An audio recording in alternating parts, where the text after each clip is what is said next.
Hi, this question came by Bugayu, which he wrote, I'm very intrigued by your proposal of foundups, but I'm skeptical due to your mystical outlook on life. Why do you choose to apply the supernatural to your very grounded and futuristic outlook? Okay. Actually, what I apply to me isn't mystical, right? It is inherent in all things. Now, I don't have a religion. Um, I'm not a Taoist or a Buddhist. I'm a doist, right? So, what's a doist?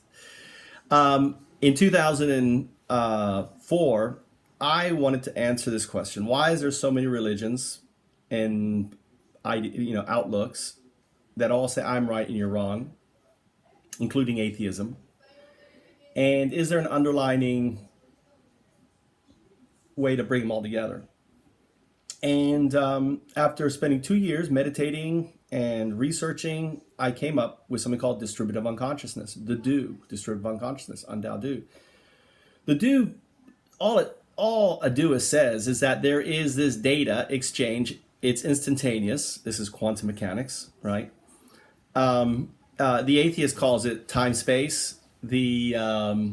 Or dark matter or dark energy, right, which makes up 98% of our galaxy or our universe. I just call it the do.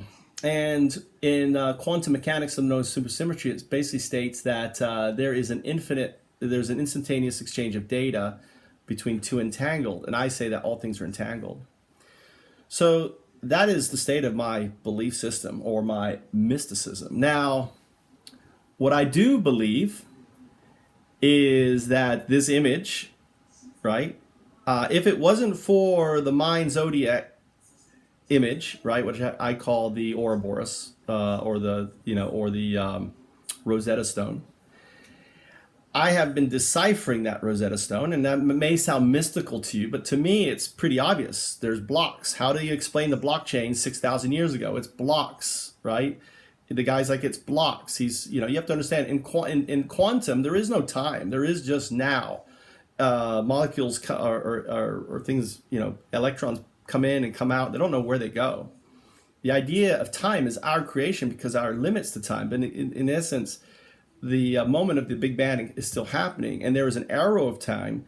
But in essence, the quantum energy within that are free from time, as is observed in the laboratory. There is no such thing is time. There are things that stops us as an entity going back in time, but as a quantum particle that comes and goes, is it inhabiting in multiple places in time is the question.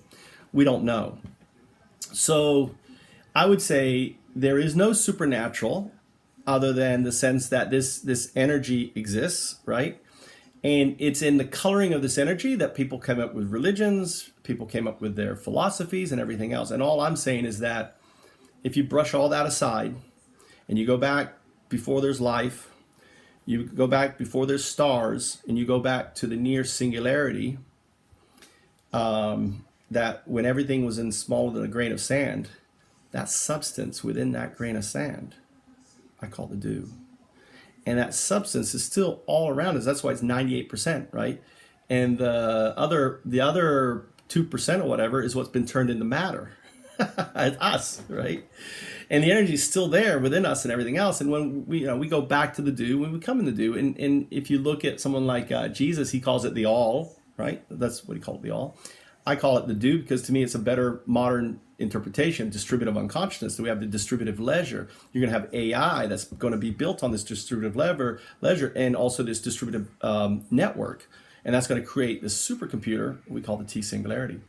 So there's nothing mystical about what I'm saying. I am just embracing the fact that